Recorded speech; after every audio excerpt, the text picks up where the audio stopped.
일어날까요? 일어나서 우리 말씀 봉독하겠습니다. 한 목소리로 고린도후서 1장 3절에서 4절까지의 말씀을 함께 읽습니다. 시작. 찬송하리로다. 그는 우리 주 예수 그리스도의 하나님이시오 자비의 아버지시오 모든 위로의 하나님이시며 우리의 모든 환난 중에서 우리를 위로하사 우리로 하여금 하나님께 받는 위로로서 모든 환난 중에 있는 자들을 능히 위로하게 하시는 이시로다. 아멘. 네, 자리에 앉으시겠습니다. 우리 이 시간에는 우리 최민기 선교사님 우리 잠깐 소개하는 영상 하나 간단하게 보고요. 그리고 선교사님 나오셔서 함께 주 예수 그리스도의 하나님은 선교하시는 하나님이라는 제목으로 말씀 전해주시겠습니다.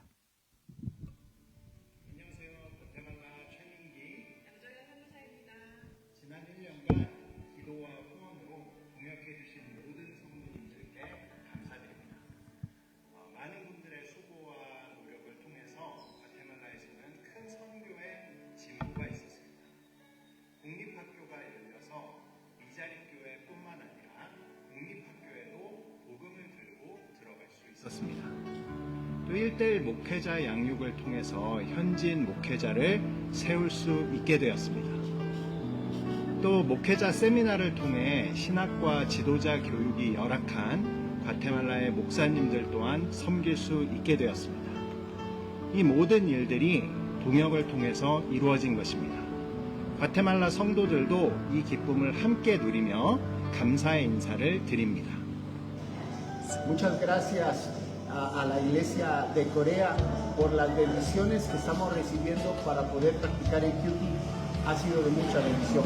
Muchas gracias. La clase de arte estuvo muy bonita, una experiencia que no me esperaba pasar, pero aprendí demasiadas cosas y la pasé muy bien. Le doy gracias a los misioneros por la ayuda que nos dieron. Gracias. Adiós. Hola, feliz Navidad desde Guatemala. Acá estamos en Nuevo Amanecer. Feliz Navidad, iglesia. 기도해 주셔서 감사합니다.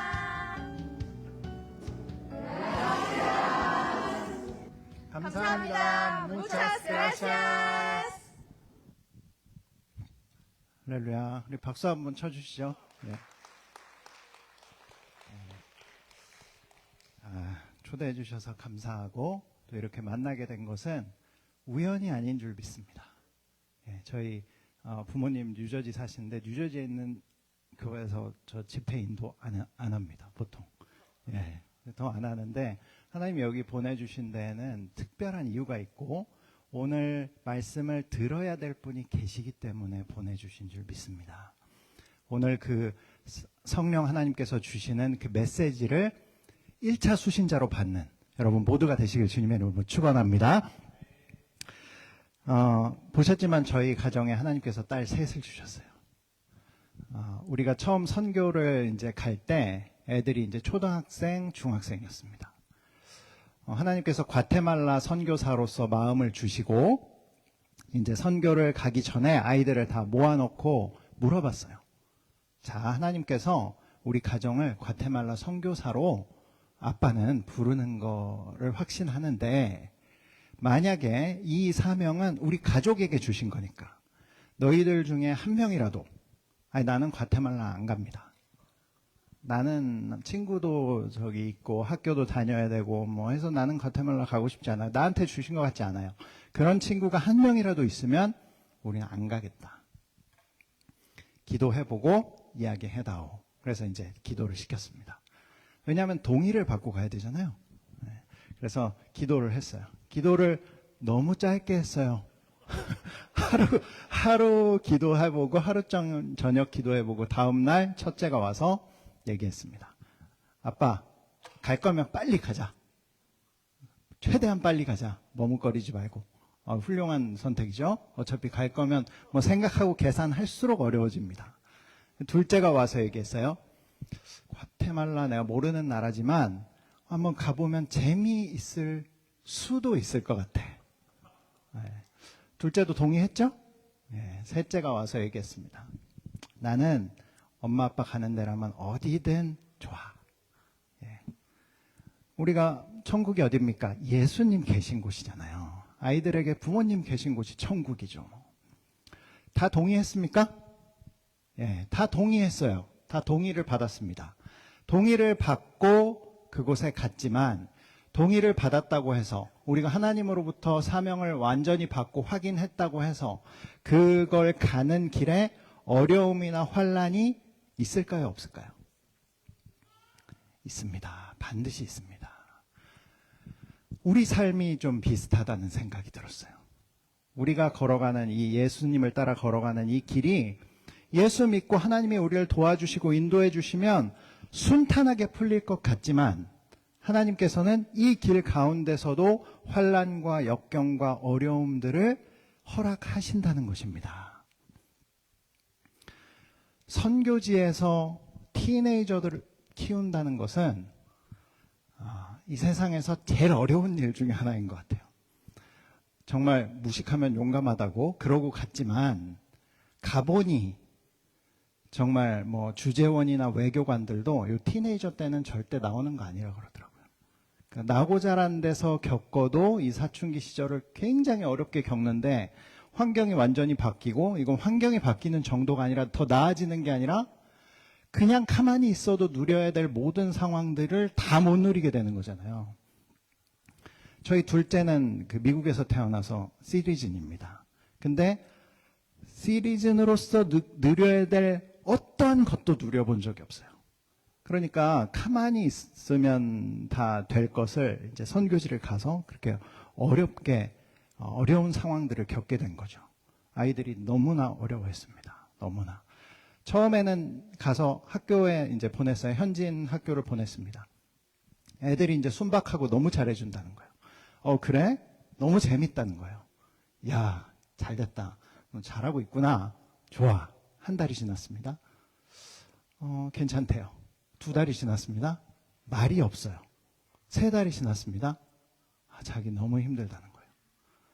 장애인이 된 것 같은 이제 이거 못 듣는 귀가 먹은 그리고 계속 뭐 친구들이 신기해서 도와주는 것도 1-2달이죠. 1-2달 재밌고 즐거운 겁니다. 삶으로 들어가니까 이제 어려워지기 시작하는 거예요. 주변에 계속 도움을 받아야 되니까 이제 친구들도 지쳐가는 거예요. 얘를 계속 도와줄 수가 없잖아요. 학교를 3번이나 옮겼습니다. 엄청나게 힘든 그 시간들을 겪었어요. 근데 우리가 예수 믿고 받은 복이 참 많지만 가장 큰 복 중에 하나는 무엇이냐면 예수님이 우리들 하나님의 자녀들이 당하는 환난에 대해서 내버려 두지 않는다는 것입니다. 이게 굉장히 큰 복이에요. 우리가 정말 예수 안 믿었다면 그냥 막연하게 받는 환난들, 고통들이 그냥 고통으로 끝나는 것입니다. 하지만 우리가 예수를 믿었기 때문에 하나님의 자녀가 됐기 때문에 하나님은 절대로 우리가 당하는 환난을 내버려 두지 않으신다는 거예요. 요한복음 16장 33절에 얘기하십니다. 너희들이 세상에서는 환난을 당한다고 했습니다. 당하나 담대하라. 내가 세상을 이기었노라. 책임지시겠다는 겁니다. 요베리가 이렇게 조그만 메모지를, 요베리가 막내입니다. 첫째가 주화, 주빌리, 요벨이에요. 생각날 때마다 기도해 주십시오. 주화, 주빌리, 요벨인데 요베리가 막내예요. 막내가 이렇게 조그마한 메모지를 썼어요. 메모지에다 뭘 썼냐면 먹고 싶은 음식. 과테말라에서 이제 못 먹으니까 먹고 싶은 음식들을 막 빼곡하게 적었어요. 그래서 이제 한국이나 미국에 올 때 가지고 옵니다. 가지고 와요. 그럼 뭐 별거 아니에요. 김밥, 짜장면, 뭐 떡볶이 뭐 이런 겁니다. 근데 못 먹으니까 자기 먹고 싶은 거 거기다 이렇게 계속 적은 거예요. 그래서 이제 갖고 왔어요. 요베리한테는 자기 먹고 싶은 거 못 먹고 거기서 그렇게 사는 것이 큰 환난일 수 있겠다. 그런 생각이 들었습니다. 근데 그 메모지를 이제 저희 애들이 자기들 얘기하는 걸 되게 싫어해요. 설교 시간에. 저번에 캠프를 갔는데 MK, PK들 캠프였습니다. 그래서 목회자 자녀들, 선교사들 자녀들 캠프였는데 강사가 그런 얘기를 하더라고요. 우리 목회자 선교사들 자녀들은 설교의 재료로 쓰인다는 거예요. 근데 얘네들이 제일 싫어하는 게 아빠 내 얘기 좀 제발 하지 마. 그거라는 겁니다. 오늘 같이 안 와가지고 시원하겠습니다. 써가지고 왔어요. 근데 그거를 보여드리면 저희 동역자분들, 기도해 주신 분들이 이렇게 유심히 보면서 사진을 찍습니다. 그러니까 그러면서 뭔가를 느끼시는 것 같아요. 그러니까 제가 느낀 게 뭐냐면 요베리가 겪은 우리가 보기엔 별거 아닌 환난도 하나님께서는 어떻게 해서는 그걸 사용하신다는 겁니다. 그래서 우리에게 환난 또 이런 어려움은 하나님이 쓰시는 재료가 된다는 거예요. 꼭 기억하시기 바랍니다. 내가 하나님의 자녀라면 절대 나를 환난 겪은 그 경험을, 그 기회를, 그것들을 하나님은 하나님의 방법으로 반드시 사용하신다는 겁니다. 믿으시기 바랍니다. 자, 과테말라, 혹시 과테말라에 대해서 들어보신 분 있으셔요? 들어보셨어요? 뭐 들어보셨습니까? 쓰레기 마을, 쓰레기, 강물이 쓰레기로 뒤덮여서 쓰레기가 흐르는 강이 있어요. 맞습니다. 과테말라 뭐 들어보셨어요? 커피 들어보셨죠? 과테말라에 좋은 게 뭡니까? 라고 저한테 물어보시는 분들이 계셔요. 그래서 좋은 것을 제가 쥐어짜서 찾아냈습니다. 좋은 게 많이 없는데 찾아냈어요. 뭐냐면 알몰론가입니다. 과테말라는 부흥이 임했던 땅이에요. 그러니까 부흥사를 연구하는 그 학자들의 제가 책을 좀 뒤져봤는데 어떤 지역이나 땅에 부흥이 임하면 사람들의 심령이 변화되고 교회가 부흥하죠. 그리고 사람들의 직업이랄지 그 지역 사회 자체가 변화됩니다. 근데 거기서 끝나지 않고 사람뿐만 아니라 가축과 소산물까지 복을 받는 경우가 있더라고요. 우리가 대표적으로 뭐 캘리포니아 얘기도 하는데 과테말라 알몰론가가 그런 지역입니다. 98% 거의 기독교인이 없었어요. 그리고 이상한 신을 믿었습니다. 이렇게 남자 인형인데 이렇게 담배를 물고 있는 이상한 신을 숭배하는 그런 마을이었어요. 그런 마을이었는데 이 마을에 이제 어떤 목사님과 여러 사람들이 기도를 막 쌓아가면서 부흥이 임했어요. 부흥이 임해서 지금은 99.9%의 사람들이 예수를 믿습니다. 이 마을. 근데 거기서 끝난 게 아니라 땅과 소산까지 다 복을 받았어요. 저 당근 보이시죠? 당근 이렇게 메고 있는 당근이 팔뚝만 하고 기네스에 오를 정도로 저기서 나오는 소산들이 저렇고 지금도 저렇게 나와요. 지금도. 그래서 전량 수출하고 막 합니다. 알몰론가. 부흥을 경험한 사람들이 가서 또 다른 부흥을 일으키죠. 부흥의 역사를 보면 부흥의 소식을 들은 사람들이 우리에게도 부흥을 주시옵소서 기도하다가 부흥이 일어납니다. 과테말라가 저런 땅이에요. 좋은 땅입니까? 가기 싫은 땅입니까? 좋은 땅입니다. 하나님 눈으로 봤을 때 굉장히 너무나 아름다운 좋은 땅이에요. 과테말라 오시면 저기 모시고 가겠습니다. 꼭 오시기 바랍니다. 두 번째, 아띠뜰랑이라는 호수가 있습니다. 아띠뜰랑 호수가 굉장히 큰 호수인데 너무나 아름다워요. 화산이 둘러싸고 있어요. 그래서 화산 이렇게 산들이 보이고 엄청나게 큰 호수인데 제가 저기를 가보고 갈릴리 호수가 이해가 되더라고요. 예수님이 맨날 배를 타고 건너가잖아요. 호수가 별로 크지도 않은데 왜 배를 타고 다니실까? 이렇게 걸어서 가면 되잖아요. 근데 항상 배를 타고 다니는데 저길 가보니까 알겠어요. 여기에서 저 건너편 마을을 가는데 배를 타고 가면 15분, 20분이면 갑니다. 근데 돌아서 가잖아요. 2시간 반이 걸려요. 길이 막 이렇게 있고 어쨌든 개발도 잘 안 됐고 했기 때문에 배를 타고 그래서 마을들이 쭉 둘러싸고 있는데 저 마을 이름이 다 예수님의 제자들 이름으로 돼 있어요. 그래서 순례길이랄지 뭐 저런 컨셉으로 전 세계에서 막 그런 걸 개발하는데 이게 모델입니다. 아띠뜰란 호수가. 정말 아름다운 호수고 별명이 체게바라 호수예요. 체게바라가 혁명 이렇게 하다가 과테말라에 왔을 때 저 호수를 보고 혁명이고 뭐고 다 때려치고 여기에서 남은 여생을 보내고 싶다. 그래가지고 체게바라 호수라고도 불립니다. 너무나 아름다워요. 오시면 역시 저와 함께 가보실 수 있습니다. 세 번째, 좋은 것은 이제 커피입니다. 커피. 과테말라 커피가 이제 최상품의 커피인데, 왜 최상품의 커피냐? 저 오른쪽에 보시면 화산이 터지잖아요. 저게 특별하게 터지는 게 아니라 15분마다 한 번씩 저렇게 터집니다. 그러니까 가시면 구경할 수 있어요. 화산이 퐁 터지는 게. 15분마다 한 번씩 퐁 터집니다. 저게 낮에는 저렇게 보이지만 밤에는 용암 불꽃이 튀어요. 그래서 이 뿌에고 화산인데, 이 뿌에고 화산 건너편에 아까떼 난고라는 화산이 있습니다. 그 화산 트레킹이 세계적으로 유명해요. 그 건너편 화산에 올라가서 밤에 텐트를 치고 거기서 자면서 뿌에고 화산에서 터지는 용암을 보는 겁니다. 그 트레킹이 세계적으로 유명한 트레킹이에요. 오시면 저랑 함께 올라가겠습니다.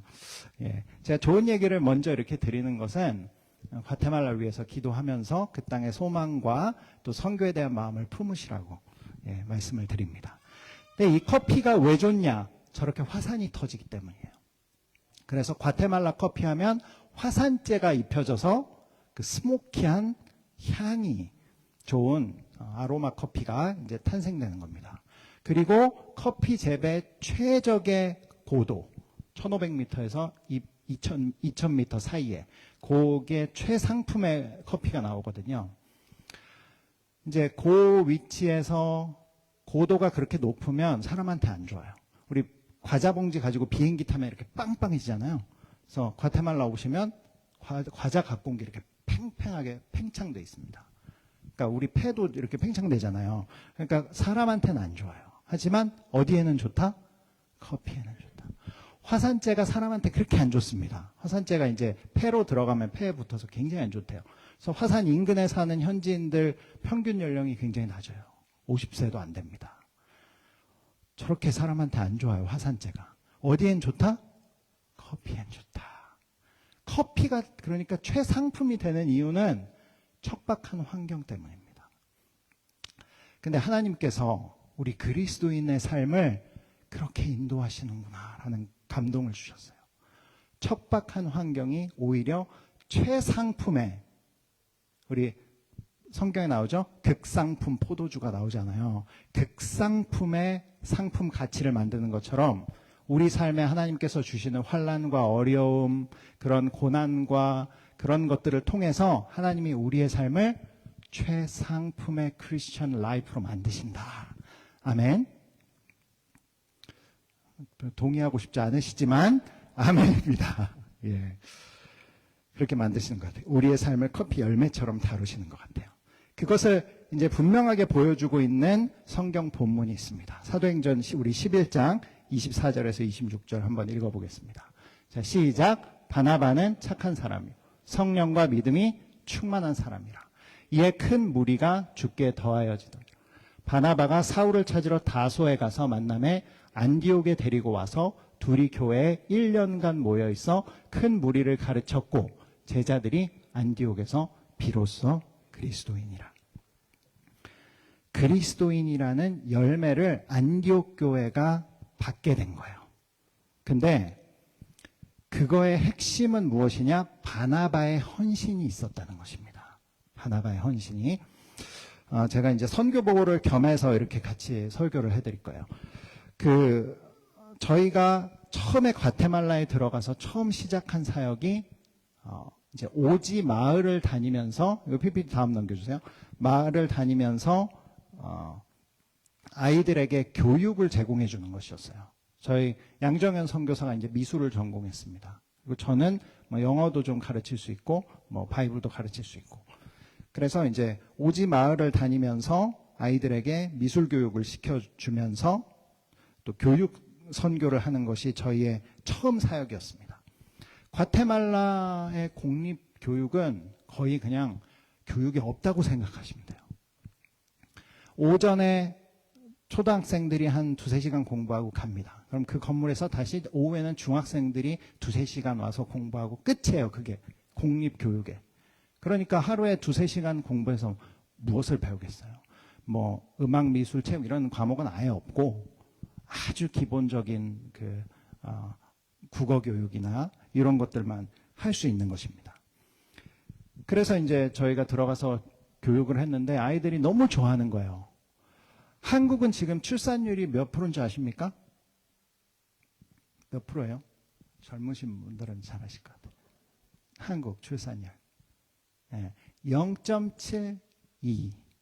0.72. 그래서 전 세계 1위죠. 출산율이 낮은 것으로 1위입니다. 수도권 서울은 0.55대래요. 그러니까 아이를 낳지 않는 거예요. 여기는 모르겠습니다. 그런데 과테말라는 얼마일까요? 출산율. 부부가 결혼해서 평균 아이를 몇 명이나 낳을까요? 과테말라는 7.0입니다. 7.0. 7명 정도는 낳아줘야. 우리 저 딸 셋 있고 아들 셋 있으시죠? 과테말라 가서는 아무것도 아니에요. 제가 한국에 갔더니 애국자라고 셋 낳았다고 애국자라고 하는데 7.0이니까 아이들이 얼마나 많겠어요. 우리 어릴 때 한국에서 막 정말 북만 쳐도 마을에 아이들이 막 수백 명씩 모였던 것처럼 그냥 뭐 우리가 가기만 하면 막 몇백 명씩 모이는 거예요. 그러니까 아이들에게 이제 미술 교육을 시키니까 너무 좋아하는 거예요. 그래서 매주 이렇게 다른 마을로 다녔는데 이상하게 이 마을에 있던 애가 저 마을에 갔는데 또 있는 거예요. 또 있는 거예요. 또 있는 거예요. 그래서 얘는 뭔가 했더니 걸어서 따라온 거예요. 매주. 걸어서 2시간 거리 마을을 따라오고 너무 예쁜 겁니다. 한 2달 동안 따라다니니까 얘를 정말 입양하고 싶은 거예요. 그래가지고 그런 아이들에게는 이제 선물로 성경책을 나눠주기 시작했습니다. 그래서 성경 보급 사역도 하게 됐고, 근데 이렇게 오지 마을을 다니면서 또 교회를 기반으로 사역하는 게 좋긴 했지만 저희 마음에 과테말라 공립학교로 들어가고 싶었어요. 왜냐하면 안 믿는 아이들도 만나고 싶다. 그래서 이걸 통해서 복음을 전하고 싶다. 그런 마음이 들었습니다. 그래서 기도를 했는데 어쨌든 뭐 갈 수 있는 방법은 없었죠. 공립학교니까 어쨌든 나라의 허가도 받아야 되고 뭐 여러 가지 과정이 있습니다. 그런데 저희 있는 그 사카테페케라는 주예요. 저희 주 이름이 주에 교장 선생님들 모임이 있대요. 그래서 우연히 초청을 받았습니다. 그래가지고 우연히 그 티타임에 가서 얘기를 했어요. 우리 과테말라 아이들이 미술이나 이런 기타 교육을 받는 기회가 너무 열악한데 우리가 선교사로서 이것을 정말 100% 헌신으로 아이들에게 교육을 해주고 싶다. 그랬습니다. 근데 아무 조건은 없지만 우리가 선교사가 지금 그거 가르쳐주러 간 건 아니잖아요. 주된 목적은 복음을 전하는 거 아닙니까? 그래서 수업을 하면서 우리가 찬양도 부르고 기도도 하고 또 말씀도 전하겠다. 그러니까 사실은 예배인 거죠. 예배를 살짝 변형시켜서 교육으로 이제 하는 것입니다. 그렇게 했더니 이제 교장 선생님들이 표정이 싹 바뀌는 거예요. 싹 바뀌면서 이거는 우리들이 결정할 수 없고 교육청 허가를 받아야 된대요. 허가를 받으시라. 그래서 허가를 받아오면 우리가 그런 교육의 양질의 교육을 제공하겠다. 이렇게 하고 헤어졌습니다. 헤어지고 저희는 이제 기도만 하고 있었죠. 어떻게 됐을까요? 한 달 반이 지나서 그때 한 10명 정도 교장 선생님이 있었는데 2 학교에서 연락이 왔습니다. 자기들이 교육청에 가서 이렇게 했다는 거예요. 2 선생님이 선교사님 이 교육을 정규 교육으로 편성시켜주고 수업 시간에 복음을 마음껏 전하셔도 됩니다. 아멘. 별 놀라지를 않으시네. 그러한 일이 있었습니다. 제가 들은 생각이 뭐냐면 스페니쉬도 완벽하지 않고 제가 어떻게 교육청에 아는 사람이 있겠어요? 이거를 내 힘으로 하려고 하면 할 수 없는 일인 겁니다. 근데 하나님께서는 그냥 우리의 헌신된 마음을 받아주셔서 하나님이 길을 열어주시는 거예요. 그러니까 우리 평소의 삶도 마찬가지입니다. 내 힘으로 내가 할 수 있는 일은 이 세상에 그렇게 많지 않습니다. 그런데 우리가 헌신된 마음을 하나님께 올려드리면 하나님께서 우리가 할 수 없는 일과 길을 열어주신다는 것이죠. 마음을 드리는 것이 굉장히 중요합니다. 하나님께. 그래서 될 수 있다, 될 수 없다를 내가 결정하지 말고 하나님께 내 헌신된 마음을 올려드리는 모두가 되시길 주님의 이름으로 축원합니다. 자, 안디옥 교회가 그리스도인이라는 이제 호칭을 받게 됐어요. 호칭을 받게 됐는데 이게 목적이 아닙니다. 우리는 세상에 나가서 구별된 삶을 살아서 사람들이 야, 저 사람은 구별됐대. 이게 목적이 아니에요. 그게 목적으로 하시는 분이 계신데 그게 목적이 아닙니다. 그거는 뭘 하시기 위해서 하나님이 허락해 주신 열매예요. 뭘 하시기 원하셨을까? 그것이 사도행전 11장 27, 28절입니다. 같이 읽어보겠습니다. 시작. 그때에 안디옥의 이름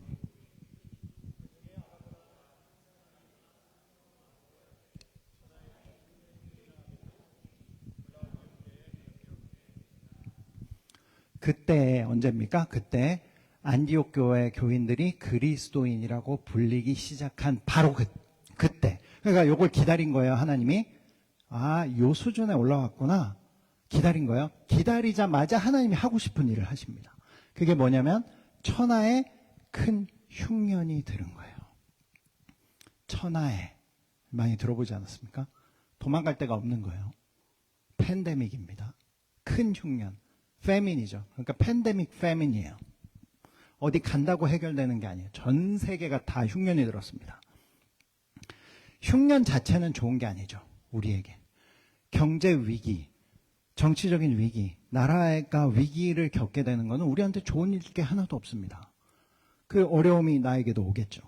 흉년 자체는 좋은 일이 아니지만 흉년 자체를 보는 게 아니라 이 흉년, 이것을 통해서 하나님이 뭘 하시기를 원하시는가. 그것을 보는 것이 우리 그리스도인들에게 역할입니다. 그래서 세상 사람들이 보는 것 똑같이 보고 세상 사람이 말하는 것 똑같이 말하고 세상 사람이 하는 행동 똑같이 하고 이러면 안 되는 거예요. 그리스도인은 다른 걸 봐야 됩니다.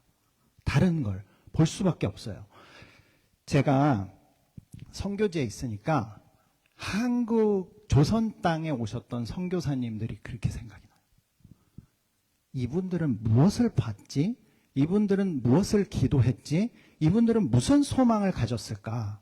제가 지금 과테말라 가 있지만 조선시대 때 우리나라는 정말 눈을 뜨고 볼 수 없는 상황이었잖아요.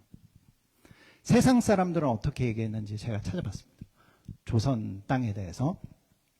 한국에 온 사람들이 있어요. 기자들이, 스웨덴 기자도 와서 그 일지를 남겼고, 독일 기자도 와서 일지를 남겼고, 일본 기자도 와서 한국을 전체를 돌아보고 써놓은 글들이 있습니다. 혹평을 했어요. 우리 조선 땅과 민족에 대해서. 이들이 대체적으로, 그러니까 세상의 비유입니다. 세상의 관점으로 한국 조선 땅을 봤을 때 형편없다는 거예요. 조선 사람들은 게으르고 음란하고 일하기를 싫어하고 이 땅에는 미래가 없다. 이게 기자가 봤으니까 얼마나 객관적으로 썼겠습니까? 이게 그냥 세상 사람들이 보는 조선 땅에 대한 퍼스펙티브였어요. 관점이었습니다. 근데 선교사님들은 다른 걸 봤다는 거예요. 호머 헐버트 선교사님, 그 독립 훈장도 받으셨죠, 우리나라에. 호머 헐버트 선교사님 무슨 얘기를 했냐면 조선시대입니다. 지금이 아니라 앞으로 한국의 문화가 세계를 선도하게 될 것이다. 지금은 다 얘기하죠. 지금 뭐 BTS, 뭐 K-팝. 지금은 한국의 문화가 세계를 선도할 수 있어. 조선시대. 이런 말을 할 수 있었다는 거예요. 누가? 선교사님들이. 누가? 그리스도인들이. 사무엘 마펫 선교사님 뭐라고 했냐? 지금 이 민족은 보잘것없어 보이지만 앞으로 강력한 민족이 될 것이다. 언더우드 선교사님 뭐라고 했습니까? 너무 잘 알죠, 우리가. 지금 이 땅은 척박하기 그지없지만 앞으로 하나님을 찬양하는 땅으로 변화될 것이다. 아멘. 우리는 다른 이야기를 해야 되는 거예요. 세상하고 똑같은 이야기를 하면서 버타면서 살면 안 되는 것입니다. 저도 그래서 우리 조선에 오셨던 선교사님들을 본받아 과테말라 정치 사회 문화, 와, 이건 도저히 해결할 수 없어, 내 힘으로. 그렇지만 제가 항상 기도하면서 외치는 것이 있습니다. 이 민족 사람들도 알아요. 우리 민족이 참 힘든 상황에 있구나. 과테말라 사람들도 압니다. 하지만 제가 항상 외치는 게 있어요. 앞으로 과테말라는 중남미의 예루살렘 같은 땅이 될 것이다. 아멘. 억지로 시켜요. 억지로. 우리 눈에 그렇게 안 보이더라도 하나님의 관점이 있는 것입니다. 우리 자녀들을 바라볼 때, 우리 동료들을 바라볼 때, 우리 교회를 바라볼 때 세상적인 계산을 할 것이 아니라 하나님이 어떻게 보시는지, 그리고 그 하나님이 보시는 관점을 선포하는 모두가 되시기를 주님의 이름으로 축원합니다. 이게 우리에게 너무 중요한 일이에요. 그러면 안디옥 교회에게 뭘 하라고, 무엇을 하라고 환난, 정말 그 보통 환난이 아니라 전 세계가 겪는 환난을 허락하셨을까? 요거 하라고 허락하신 겁니다. 오늘 본문이죠. 다시 읽어보시면 좀 느낌이 다를 거예요. 다시 한번 큰 소리로 읽어보겠습니다. 시작. 찬송하리로다. 그는 그래서 자비의 아버지시요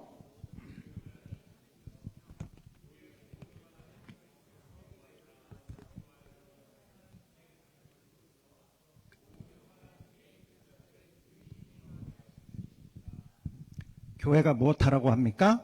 너희들이 하나님으로부터 자비와 은혜와 구원과 위로를 받았다면, 받았습니까? 아멘. 받았다면 뭐 하라는 거예요? 이제는 환난 중에 있는 자들을 네가 받은 위로로, 네가 받은 사랑으로, 네가 받은 구원으로 그들을 위로하라는 겁니다. 이게 교회의 사명이에요. 자, 다음 PPT. 제가 과테말라에 갔더니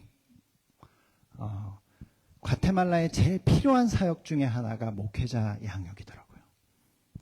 한국도 미국도 이제 목회자가 되기 위한 과정이 있잖아요. 과정이. 어떻게, 목사님 어떻게 목사가 되셨습니까? 그 은혜로 되셨지만 과정이 있습니다. 신학대학원을 마쳐야 되고, 목사 고시를 봐야 되고, 목사 안수를 받아야 되고, 그걸로 끝나지 않죠. 교회에서 부격자 사역을 하면서 수많은 고난과 역경을 이겨낸 다음에 목회자로서, 담임 목사로서 설 수 있는 겁니다. 이게 뭐 최소 한 10년 걸려요. 이러한 시스템, 이러한 과정들을 거쳐야 목사가 될 수 있는 거죠. 과테말라는 어떻게 목사가 될까요? 만나면 자기 패스터래요. 목사래요. 근데 어떻게 됐을까요? 그분은 신학대학원을 나왔을까요? 어떤 과정을 거쳤을까요? 그런 분도 계시지만 대부분의 목회자들이 그냥 소위 말해 기도하다 불받아서 목사가 된 겁니다. 어제까지는 분명히 집사였는데 오늘은 목사가 된 거예요. 기도하다가 하나님이 목사. 과테말라, 그럼 이제 목사가 됐어. 오늘부터 목사가 됐어. 그럼 이제부터 목회를 시작하는 겁니다. 목회를 어떻게 시작할까요? 교단도 없고 뭐 아무것도 없어요. 자기 가족 친척을 싹 모아가지고 시작합니다. 아까 출산율이 몇이라 그랬죠? 7.6. 가족 친척 친지들만 다 모아도 20-30명 되는 거예요. 그래서 뭐 목회를 하다가 또 때로는 그 교회가 커지는 교회도 있겠죠. 문제가 있겠습니까? 없겠습니까? 문제가 너무나 많죠. 너무나 많습니다. 특별히 준비가 신학적으로 또 말씀, 성경을 너무 몰라요. 그러고 이제 목회를 하다 보니 뭐 내 안에 있는 게 나오는 거니까 하나님의 사랑을 설명하고 싶은데 설명할 길이 없는 거예요.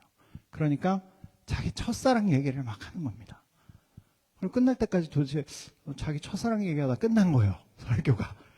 이런 얼처구니 없는 일도 발생하는 거예요.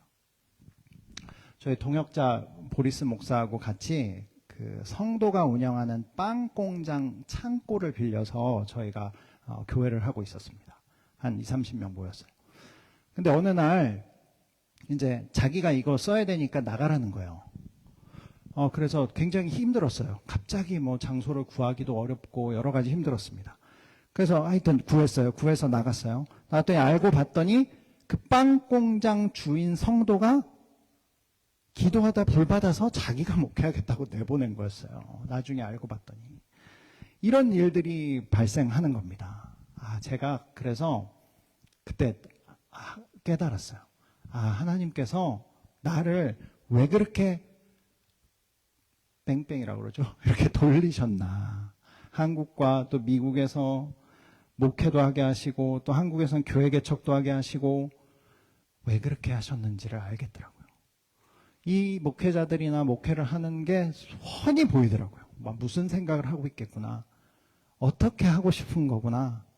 어떻게 좀 이렇게 세련되게 해보고 싶은 거구나. 본질은 그게 아닌데. 이런 것들이 다 보입니다. 그래서 목회자 양육을 시작했어요. 목회자 양육을 시작하고 또 1:1 목회자 양육뿐만 아니라 목회자 세미나도 작년에 했습니다. 이 굉장히 중요한 사역이에요. 그래서 기도하실 때 과테말라의 목회자들을 위해서 기도해 주시기 바랍니다. 목회자가 살아야 나라가 살아요. 나라가 변화될 수 있습니다. 정치, 경제, 사회, 문화 쪽으로 변화가 될 수 없어요. 목회자들이 살아나고 교회가 살아나야 그 나라가 변화될 수 있는 줄 믿습니다. 이렇게 꼭 기도해 주시기 바랍니다. 자, 본문에 돌아가서 이거를 보면 세계적인 흉년이 들었기 때문에 다 힘든 시기였어요. 모두가 힘든 시기였지만 유난히 힘든 데가 있었습니다. 유난히 힘든 데가. 우리도 팬데믹 겪었죠? 팬데믹 가운데 유난히 힘든 데가 또 있었잖아요. 다 힘들었지만. 그게 어디냐? 사도행전 11장 29, 30절에 나와 있습니다. 자, 한번 읽어보겠습니다. 시작. 제자들이 각각 그 힘대로 유대에 사는 형제들에게 부조를 보내기로 작정하고 이를 실행하여 바나바와 사울의 손으로 장로들에게 보내니라. 아멘. 누가 제일 힘들었냐? 유대에 사는 형제들이에요. 이거를 쉽게 얘기하면 예루살렘 교회입니다. 예루살렘 교회가 환란을 직통으로 맞은, 직격탄을 맞은 환란 만난 자가 된 것이에요. 한번 따라해 보겠습니다. 예루살렘 교회가 환란 만난 자가 되었다. 그래서 제일 힘드니까, 제일 너무 어려우니까 모든 세계에 흩어져 있는 교회들이 다 모아서 지금으로 치면 선교 헌금을 예루살렘 교회로 보내기로 작정을 했습니다. 제가 선교지에 있어 보니까 이 선교 헌금을 제가 받게 되잖아요. 이 선교 헌금은 그냥 물질이 아닙니다. 여기에 뭐가 같이 오냐면 하나님의 일하심이 같이 와요. 하나님의 손이 같이 오는 겁니다. 과테말라가 제가 그걸 겪었어요. 직접적으로 겪은 내용을 한 가지 말씀드리겠습니다. 과테말라가 좀 치안이 불안한 나라예요. 지금 많이 좋아졌습니다. 오시는 것을 두려워하지 마세요. 근데 옛날에 이런 일이 있었다 생각하시면 됩니다. 옛날에 이제 시티에서는 신호대기를 하면 이제 차량 강도들이 좀 있어요. 오토바이 차량 강도들이 이렇게 두들깁니다. 문을 쭉 열면 이제 돈 달라고 하는 거죠. 총이 들어오고 돈 달라고 하는 거죠. 장난감 총이란 얘기가 많아요. 그래서 무서워하지 마십시오. 근데 어쨌든 이 사람들 목적은 돈을 뺏는 거니까 저희 차에도 항상 이제 지갑 하나하고 안 쓰는 핸드폰이 딱 있습니다. 왜? 강도님 만나면 드리려고. 그러니까 그거 주면 아무 일도 없는 거예요. 그냥 아무 일도 없었던 거예요. 근데 이제 당황하거나 뭔가 이제 그렇게 하면 안 되는 거죠. 그러니까 준비가 돼 있어야 돼요. 준비가. 근데 저희 선교단체 이제 선임 선교사님이 이제 오래전에 이제 겪으신 일이에요. 차량 강도, 그러니까 차량을 세우고 총을 겨눈 겁니다. 밖에서. 근데 이제 아까처럼 이제 준비가 돼서 이렇게 하면 되는데 놀래신 거예요. 과테말라 온 지 얼마 안 돼가지고. 놀래가지고 우리 총만 봐도 놀래잖아요. 놀래가지고 후진을 넣고 엑셀을 밟은 거야. 세게. 그러니까 후진 가니까 강도도 놀란 거야. 그래가지고 총을 쐈습니다. 총을 쐈는데 본네트에 맞고 유리를 뚫고 들어와서 선교사님 왼쪽 가슴에 맞았어요, 총이. 근데 아주 놀라운 일이 있었죠. 이 선교사님이 여기다 이제 볼펜을 이렇게 꽂고 다니는 습관이 있으셨어요. 볼펜이. 근데 분명히 와서 맞았습니다, 총알을. 그래서 볼펜이 부서졌어요. 부서졌는데 하나도 안 다친 거예요. 그래서 이렇게 봤더니 총알이 뭐라고 하죠? 탄두가 떨어져 있더라는 겁니다. 하나도 안 다치셨어요. 하나님이 지켜주신 줄 믿습니다. 그래서 그 뒤로 이제 선교사들 사이에 여기다 볼펜 꽂고 다니는 게 유행한 적이 있습니다. 다 선교사님들이. 좀 치안이 그런 적이 있었어요. 그런 적이 있었는데 제가 안전에 굉장히 그래서 신경을 씁니다. 불필요한 그런 위험을 겪지 않도록. 근데 제가 선교 헌금을 그래서 캐시를 많이 가지고 다니지 않아요. 카드를 가지고 다니는데 현금 카드를 가지고 다니는데 어느 날 봤더니 현금 카드에 선교비가 0원인 거예요. 애써서 모아놓은 선교비가 다 사라진 겁니다. 그래서 은행에 쫓아가서 물어봤어요. 물어봤더니 어떻게 된 거냐면 현금 카드가 도용된 거예요. 그러니까 과테말라에서는 이렇게 여기서는 카드를 주잖아요. 점원에게. 그러면 가지고 가서 결제해서 가져오지 않습니까? 절대 그렇게 하지 않습니다. 그 도둑 단말기가 있대요. 이걸 긁으면 정보를 다 빼가는. 그래서 이제 와서 결제를 하도록 보통 그렇게 하는데 어디선가 제가 현금 카드를 긁었는데 도용이 된 거예요. 그래서 돈을 다 빼갔어요. 뭐 인터넷, 뭐 카지노 막 이런 걸로 다 빠져나갔더라고요. 은행에 가봤더니 너무 낙심이 되는 거예요. 이게 보통 낙심이 되는 게 아니라 이게 선교 헌금이 제가 어떤 의미인지 잘 알기 때문에 우리 저를 위해 기도해 주시는 교회와 성도님들의 피와 땀이 아닙니까? 정말 이거는 그냥 돈이 아니라 이 안에는 하나님의 손이 담겨있는 하나님의 일하심이 담겨있는 그거기 때문에 정말 너무 낙심이 되는 거예요. 야, 내가 계속 선교를 해야 되나? 이 민족을 위해서 헌신해서 왔는데 이들은 우리를 그런 식으로 대우하나? 이런 생각이 들면서 선교할 마음이 싹 사라지는 거예요. 두 번째로는 이 이야기를 성도님들한테 해야 되나 말아야 되나? 정말 그렇게 해서 보낸 선교비인데 선교비를 너무 잘 활용해서 막 구원받는 사람이 늘고 사역이 막 이렇게 좋아졌어요. 이런 이야기를 해도 시원치 않을 판에 보내신 선교비 다 사기당했습니다. 이런 이야기를 해야 되나 말아야 되나 고민이 너무 되는 거예요. 그래서 기도를 막 하는데 하나님께서 솔직히 나누고 함께 기도하라라는 마음을 주셨습니다. 선교편지에 소상히 또 다 적었어요.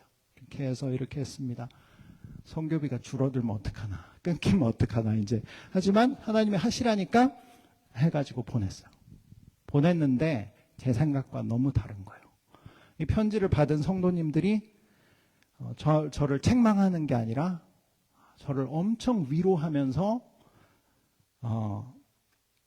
이런 성도님도 계셨습니다. 저 대신에 선교지에 나가 계신 거니 이렇게 어려운 일을 겪으셨으니까 제가 한 달 동안 점심 금식을 하겠습니다. 회사 다니시는 분이에요.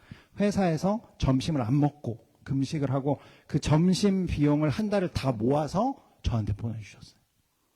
큰 돈은 아니지만 엄청 위로가 되는 거예요. 뭐냐면 이게 함께 겪는 고통인 겁니다. 그것뿐만 아니라 막 엄청 기도를 해주시는 거예요.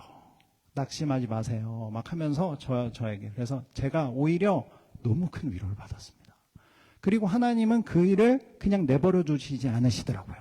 2달이 지나서 은행에서 전화가 왔습니다. 과테말라 은행이에요.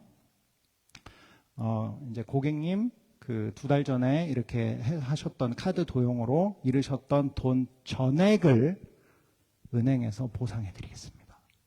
제가 너무 깜짝 놀라가지고 시니어 선교사님들한테 물어봤어요. 이런 일이 있는데 이게 가능한 일입니까?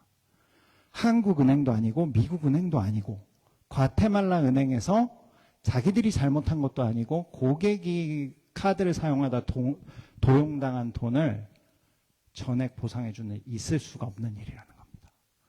근데 저는 알았습니다. 하나님이 개입하셨구나. 이 헌금이 어떤 의미인지 하나님이 아시고 원래 자리로 돌아올 수 있도록 하나님께서 하셨구나. 그 일을 겪으면서 제가 깨달은 게 있습니다. 선교비가 빵원 되니까 할 수 있는 일이 없는 거예요. 할 수 있는 일이. 그래서 선교의 주체가 내가 아니구나. 그때 느꼈어요. 제가 일선에서 주체적으로 일을 하면 성도님들이 도와주는 구조가 아닙니다. 선교는. 어떤 구조냐? 저는 그냥 심부름꾼이에요. 이 일은 누가 하냐? 후방에서 기도해 주시는 기도의 능력으로, 또 후원해 주시는 그 후원의 능력, 거기다가 하나님의 일하심을 보내면 저는 그 하나님의 일하심을 선교지에 이렇게 펼쳐놓는 겁니다. 그럼 하나님이 일을 하시는 거예요. 저는 좋은 게 뭐냐? 제가 직접 보니까, 그리고 그것을 나누는 역할을 하니까 제가 너무 좋은 겁니다. 한마디로 선교의 주체는 선교사가 아니라 교회다라는 겁니다. 우리 따라해 볼까요? 선교의 주체는 교회다.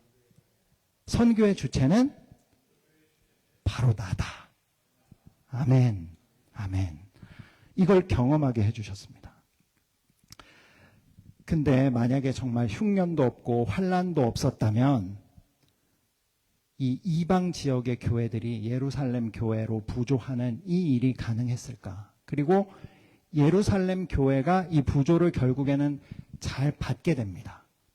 근데 생각해보면 예루살렘 교회가 먼저 된 교회였잖아요. 나머지는 거의 다 바울이 세운 교회니까 사실은 예루살렘 교회에서 이방 지역에 세운 바울이 세운 교회들을 인정을 잘 안 해주는 분위기였어요. 문제도 많았고.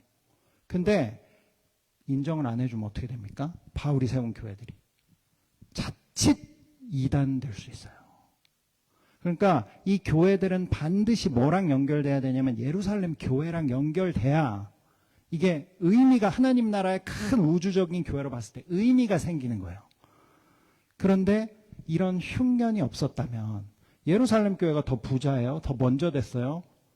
예루살렘 교회는 사도들이 직접 세운 교회잖아요. 부조한다고 받을 일도 없고 인정해 줄 일도 없었겠지만 이 큰 흉년을 통해서 이들이 다 연합돼서 하나가 되는 역사를 하나님께서 이루십니다.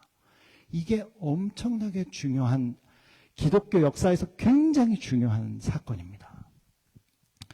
그러니까 하나님은 환난과 이 어려움을 허락해 주시고 그 중추적인 역할을 안디옥 교회가 할 수 있도록 하나님께서 허락해 주신 줄 믿습니다.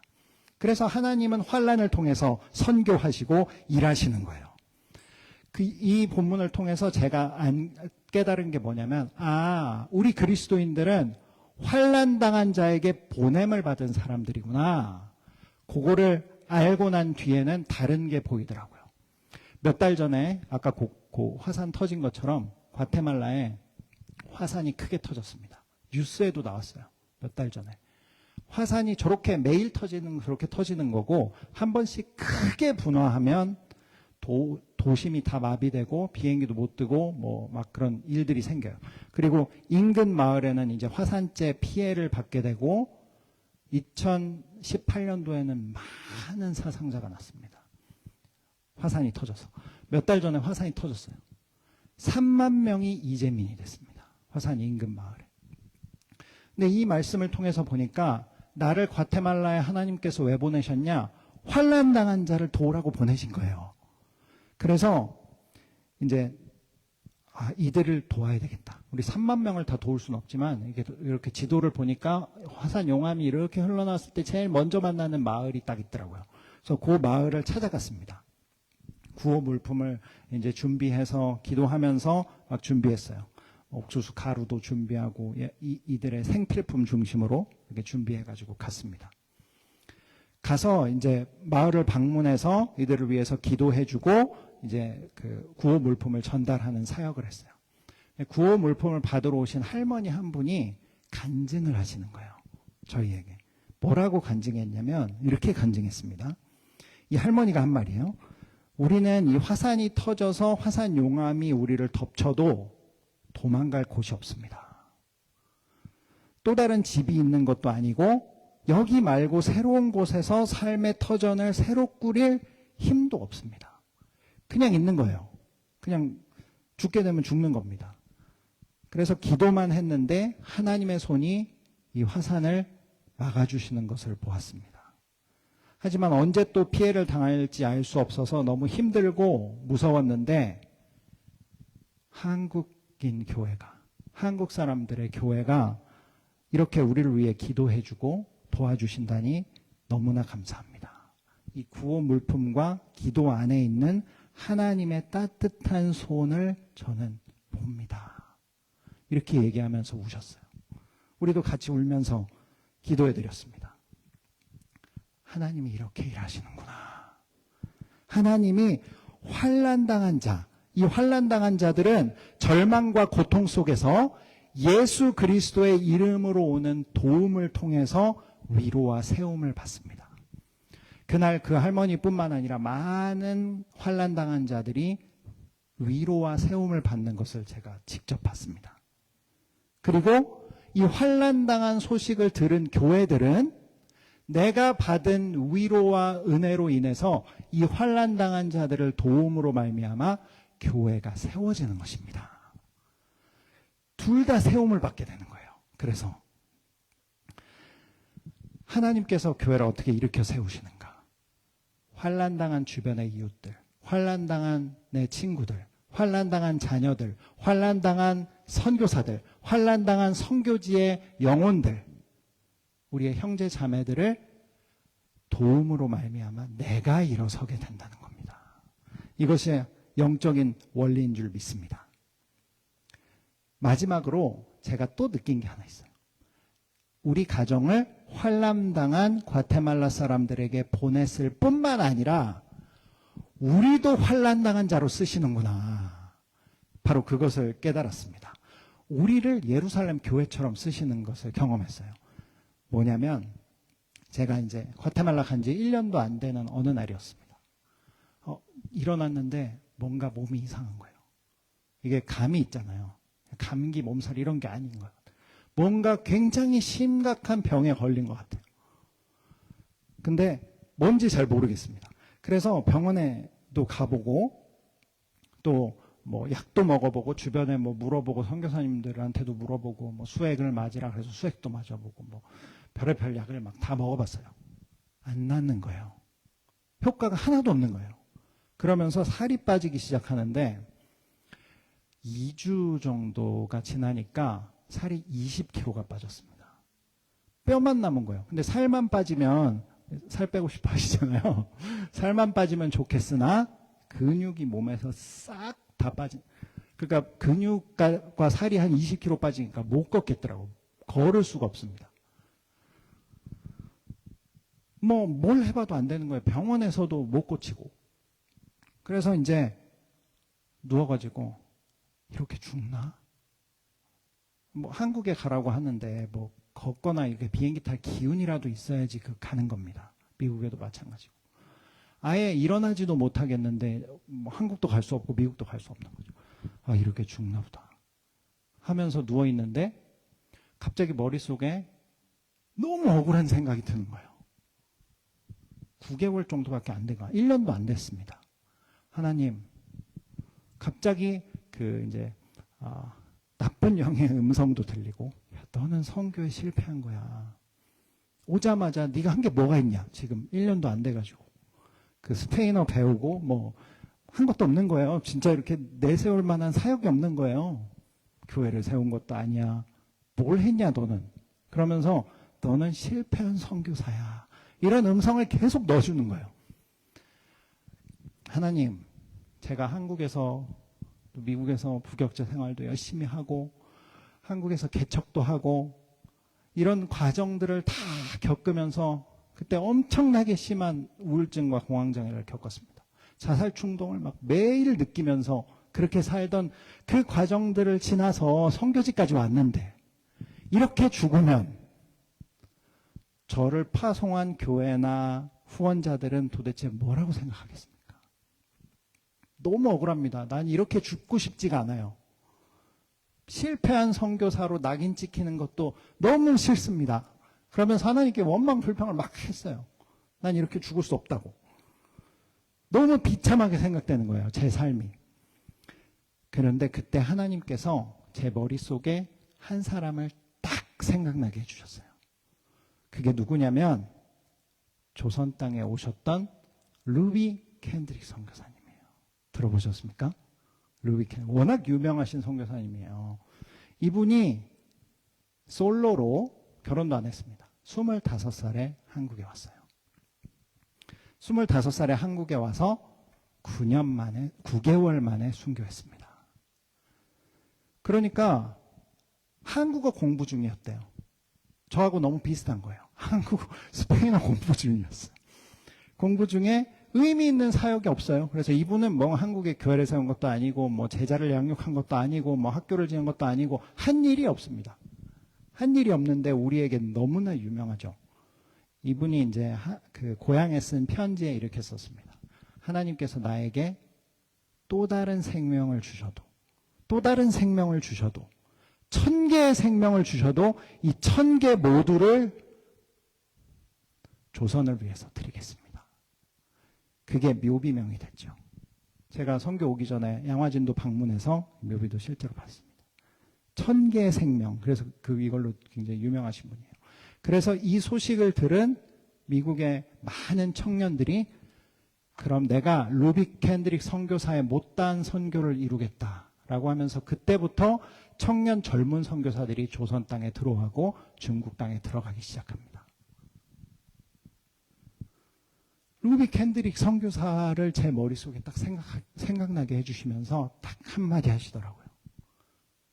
너는 내 종 루비 캔드릭이 실패한 삶처럼 보이니? 딱 물어보시는 거예요. 제가 그랬잖아요. 제가 이렇게 죽을 거면 나는 실패한 거 아닙니까? 너무 창피한 거예요. 너무 부끄럽더라고요, 하나님께. 그래서 제가 울면서 기도했습니다. 하나님, 아닙니다. 루비 캔드릭 선교사의 삶은 최고의 삶이었습니다. 정말 최고의 선교사였습니다. 제가 이렇게 죽더라도 이제 후회 없습니다. 죽을 마음을 딱 가졌어요. 죽을 마음을. 죽고자 하면 살고, 살고자 하면 죽으리라. 죽을 마음을 딱 가지니까 마음이 평안해지더라고요. 마음이 평안해졌습니다. 그래서 죽었을까요? 살았을까요? 며칠 지나서 동료 선교사님이 약을 하나 가져오셨어요. 약을 가져오셨는데 그 약을 먹으니까 호전되기 시작하는 거예요. 그 전에 무슨 기생충 약부터 시작해서 온갖 약을 다 먹어보고 뭐 수액으로도 맞아보고 뭐 전혀 좋아지지 않았거든요. 그 약을 먹으니까 점점 좋아지기 시작하는 거예요. 그 한 통 약을 다 먹으니까 완전히 회복이 됐습니다. 그 약이 무슨 약인지 궁금하시죠? 그 약이 아메바 바이러스를 치료하는 약이었어요. 아메바 바이러스. 그래서 많이 들어보지 않았습니까? 우리 학교 다닐 때 그 단세포 생물 아메바. 그 아메바 바이러스가 제 장에 붙어가지고 모든 에너지를 다 빨아먹고 있었던 거예요. 현지인들이 이게 걸리면 말라 죽는 병이라고 하더라고요. 현지인들도 잘 아는 병이더라고요.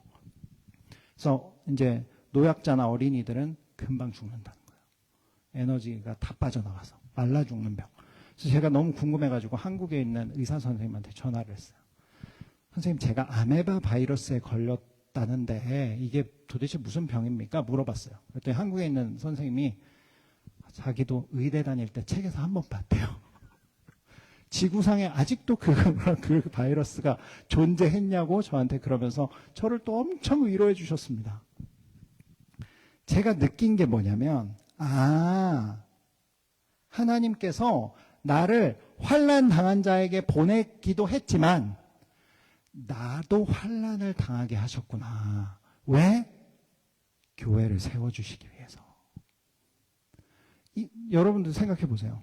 이제 제 얼굴도 봤죠? 선교 편지도 읽으셨습니까? 어쨌든 읽으셨고. 근데 제가 선교지에서 만약에 큰 환난을 당하고 있어요. 아메바 바이러스에 걸려서 죽어가고 있습니다. 그걸 만약에 아셨어요. 기도하시겠습니까? 안 하시겠습니까? 아이, 죽든 말든 난 자야지 하고 자겠어요? 아니면 한 번이라도 더 기도하시겠어요? 예루살렘 교회가 환난을 당했습니다.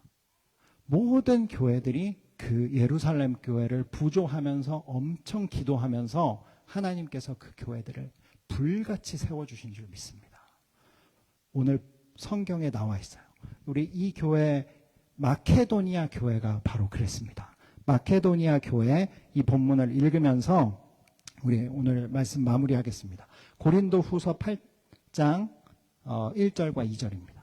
읽어볼까요? 시작. 형제들아, 하나님께 마케도니아 교회들에게 주신 은혜를 우리가 너희에게 알리노니 환난의 많은 시련 가운데서 그들의 넘치는 기쁨과 극심한 가난이 그들의 풍성한 연보를 넘치게 하였느니라. 아멘. 마케도니아 교인들 환난이 많았습니다.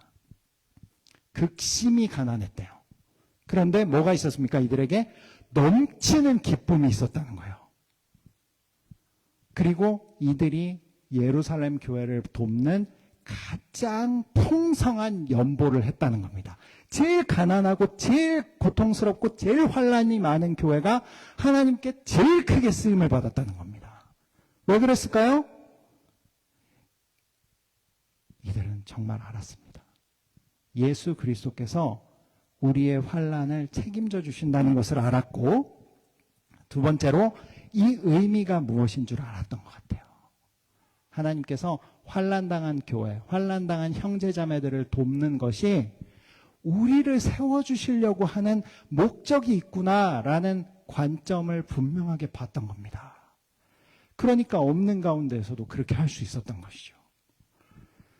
하나님이 이 일을 통해서 우리를 얼마나 세워주실까? 하나님은 우리가 당하는 사소한 환난 하나하나도 잊지 않고 다 책임져 주신다는데, 이 일을 통해서 예루살렘 교회와 우리 교회가 같이 하나님 앞에 세움을 받겠구나. 제가 과테말라에서 선교지에서 자려고 딱 누우면 천장에 한국하고 미국이 아른아른 거립니다. 아지랭이처럼. 그러면서 무슨 생각이 드냐면요, 미국에 있을 때 내가 천국에 있었던 건가? 라는 착각이 들어요. 근데 한 번도 미국에서 사역하면서 있으면서 여기가 천국이라는 생각을 해본 적이 없습니다. 굉장히 힘들었어요. 저희 둘째 나면서 와이프가 임신성 당뇨도 걸리고 임신풍도 오고 해가지고 너무 힘들었어요. 목사님은 학비를 누가 다 대주셨대요. 하나님 은혜로 하나님이 다 주셨대요. 저는 LA에 살면서 새벽같이 일하러 나가서 밤 늦게까지 공부하고 그때 목에 혹도 나고 엄청나게 힘들었습니다. 미국이 저한테는 그렇게 유쾌하지 않아요. 미국 생각할 때. 너무 고생을 많이 하고 힘들었어서. 그렇게 해서 돈 모으면 학비로 다 내고. 이렇게 해서 신학을 했거든요. 너무 힘들었거든요. 근데 한 번도 미국에 살면서 또 한국에서 목회하면서 여기가 천국이지 이런 생각 해본 적이 없어요. 근데 과테말라 선교지에 있으니까 천국이었나? 그런 생각이 드는 거예요. 그런 생각이 들면서 하나님이 깨닫게 해주신 게 있습니다. 미국에서 사역할 때, 한국에서 사역할 때 후회가 하나도 안 되는 거예요. 내가 공부를 좀 더 했어야 되는데, 내가 이런 걸 좀 더 했어야 되는데, 내가 이런 사역도 했어야 되는데, 후회 하나도 안 됩니다. 근데 후회가 되는 게 하나 있어요. 그렇게 어려운 과정 가운데에서도 하나님이 나와 함께 한다. 하나님이 손이 나와 함께 한다는 사실은 잊은 적이 없습니다. 그런데 나는 왜 그렇게 감사하지 못했나? 현실이 어렵고 복잡하고 어려운 문제들로 인해서 힘들다고만 생각했지 감사하지는 못했다는 생각이 드는 거예요. 억지 감사는 했겠죠. 교회에서 감사라고 시키니까. 그런 감사 말고 정말 내면에서 나오는 감사를 왜 하지 못했을까? 그게 후회가 되더라고요. 하루에 한 번씩만 더 감사할 걸. 내 상황이 어렵다고 하더라도 하나님이 나와 함께 한다는 사실 하나만으로도 내가 한 번은 더 감사할 수 있었을 텐데. 그런 생각이 들면서 하나님이 깨닫게 해주신 바가 있습니다. 우리가 이 땅의 삶을 다하고 하나님 곁으로 갔을 때 똑같은 마음을 가질 거라는 마음을 주셨어요. 우리가 하나님께로 갔을 때 후회될 일 없을 겁니다. 이 땅에서. 내가 좀 더 좋은 학교를 다녔어야 되는데, 내가 좀 더 좋은 직장을 했어야, 내가 좀 더 사역을 더 크게 하고 뭐 이렇게 했어야 돼. 이런 거 하나도 후회 안 될 것 같아요. 후회가 된다면 딱 한 가지. 하나님이 나와 함께 하셨는데 나는 왜 그렇게 힘들다고만 하고 감사하지 못했을까? 하나님이 저에게 선교지에서 주신 마음입니다. 우리 모두 정말 크고 작은 어려움과 환난이 있는 줄 믿습니다. 그것이 사람마다 다 다르죠. 어떤 환난을 겪게 되는지. 사업에 실패하는 것도 있을 수 있고 건강을 잃는 것도 있을 수 있습니다. 믿었던 사람에게 배신당하는 것도 그것도 환난입니다. 하나님께서 각자에게 맞는 환난을 허락하실 때 정말 하나님께서 이 주시는 환난의 참된 의미를 깨닫고 이 뒤에 계신 하나님의 역사하심을 바라보고 이 모든 일들을 주 예수 그리스도와 함께 돌파해내는 우리 모두가 되시기를 주님의 이름으로 축원합니다. 아멘. 우리 함께 기도하겠습니다. 우리 함께 1분간만 우리 함께 기도할 때 주님, 제 삶에도 고난과 환난 참 많았지만 이 모든 일들이 예수 그리스도를 믿음으로 말미암아 세움을 받게 되는 일인 줄 믿습니다. 루비 캔드릭 선교사의 고백처럼 정말 나에게 또 다른 삶이 주어져도 이렇게 환난받고 핍박당하는 삶을 두려워하지 않고 예수 믿고 그에 합당한 환난과 어려움 당하며 예수님과 함께 이 모든 일들을 돌파해 나가는 내가 되겠습니다. 우리 다 같이 통성으로 한번 기도하겠습니다. 아버지 하나님, 주님, 오늘 말씀을 통해서 아버지 안디옥 교회를 세워주시는 네가 그리스도인이다, 네가 예수 믿는 자다, 아버지 하나님 이 칭호를 우리에게 주셨을 때 그걸로 끝나는 것이 아니라 내 아버지 하나님 받은 은혜와 위로로 말미암아 오히려 좌우를 돌아보는 힘을 주시고 아버지 하나님 좌우에 환난 당하는 형제 자매 아버지 하나님 또 어려움을 당하고 있는 자들을 아버지 하나님 하나님의 이름으로 일으켜 세워주는 내가 될 수 있도록 주님 역사하여 주시옵소서. 아버지 하나님, 하나님이 함께 계시는 줄 믿습니다. 하나님이 아버지 하나님 함께 계심 하나만으로도 우리는 감사하며 하나님 보고 뛰어나아가 아버지 하나님 주님 너무나 감사합니다. 주님 찬양합니다. 높여드립니다. 주님을 위해서 살겠습니다. 아버지 하나님 고백하는 우리 모두가 될 수 있도록 아버지 역사하여 주시옵소서. 또 다른 생명이 또 다른 아버지 하나님 은혜가 주어져도 아버지 하나님 이 삶을 살아내는 용기와 힘과 능력이 예수 그리스도로부터 온다면 우리는 모든 일들을 이루어갈 수 있는 줄 믿습니다. 이 믿음으로 살도록 주님 인도하여 주시옵소서. 이제 아버지 하나님 환난당한 자를 외면하지 않고 돌아보겠습니다. 환난당한 아버지 하나님 이웃을 돌아보겠습니다. 낙심하고 쓰러져 있는 아버지 하나님 형제 자매들을 돌아보는 아버지 하나님 여유와 눈을 허락하여 주시옵소서. 환난당한 교회를 돌아보겠습니다. 목회자와 아버지 하나님 선교사를 돌아봅니다. 이웃을 돌아봅니다. 가족을 일으켜 세우는 하나님의 귀한 아버지 하나님 그리스도인이라 일컬음받는 안디옥 교회처럼 마케도니아 교회처럼 쓰임받는 모두가 되도록 주님 인도하여 주시옵소서. 감사드립니다. 예수님의 이름으로 기도합니다. 아멘.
안에 권능의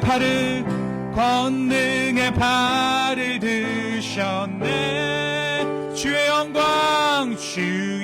영광 이곳에 가득해. 우린 선의 주님과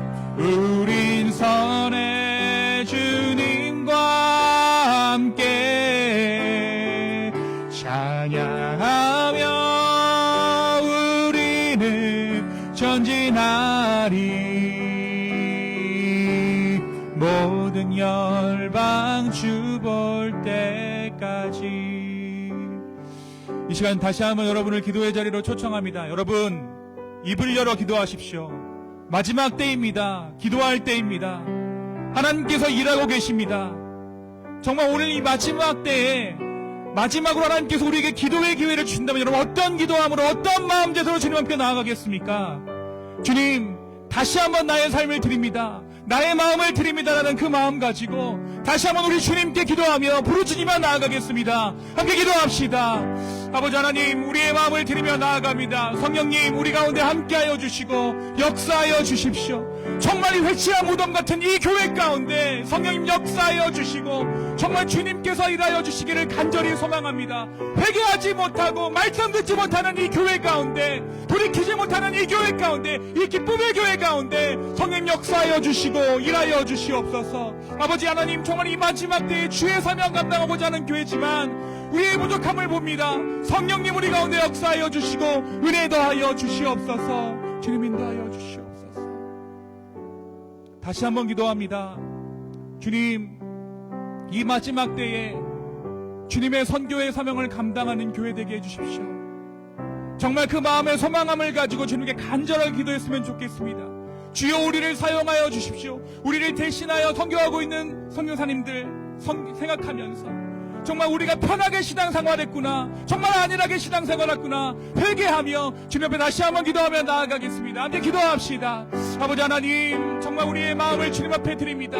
주의 성령으로 말미암아 이 교회를 깨워주시고 주님 역사하여 주셔서 이 교회 가운데 하나님께서 하시고자 하는 일들을 이루어 주시옵소서. 이 마지막 때에 정말 주님께서 우리에게 명하신 것이 선교고 이 땅 끝까지 복음을 전하는 것인데 우리가 그렇게 하지 못했습니다. 정말 안일하게 편하게 정말 우리 마음대로 신앙생활하며 살았습니다. 주여, 우리를 긍휼히 여겨 주십시오. 우리를 불쌍히 여겨 주시옵소서. 주님, 이 마지막 때에 하나님의 사명을 감당하는 우리 교회 되게 하여 주십시오. 잘하고 있다라는 만족, 내 스스로 위로하는 모든 것들 내려놓습니다. 아버지. 주님, 환난이 오면 환난을 받고 도전이 오면 도전을 받고 주님께서 주시는 대로 받는 그 모든 것을 복으로 여기고 받는 우리 기쁨의 교회 되게 하여 주십시오. 그리하여서 이 마지막 때에 주의 사명을 감당하는, 망할까봐 두려워서 전전긍긍하며 복을 구하는 그러한 교회가 아니라 하나님의 것을 구하는 그러한 교회로 이 교회를 사용하여 주시옵소서. 우리 시간 우리 최민규 선교사님 나오셔서 축도해 주시겠습니다.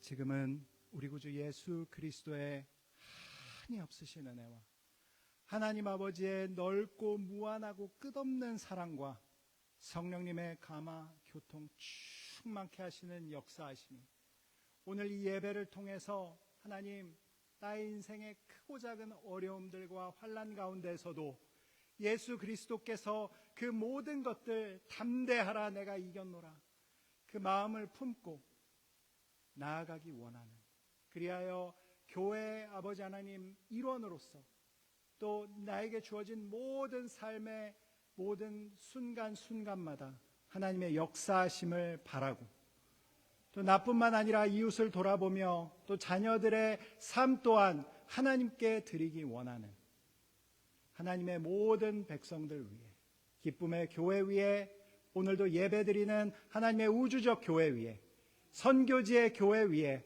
선교사들 위에 목사님들 위해, 사역자들 위해, 교회 리더들 위해, 성도들 위해 지금으로부터 영원토록 함께 계시기를 간절히 축원하옵나이다. 아멘.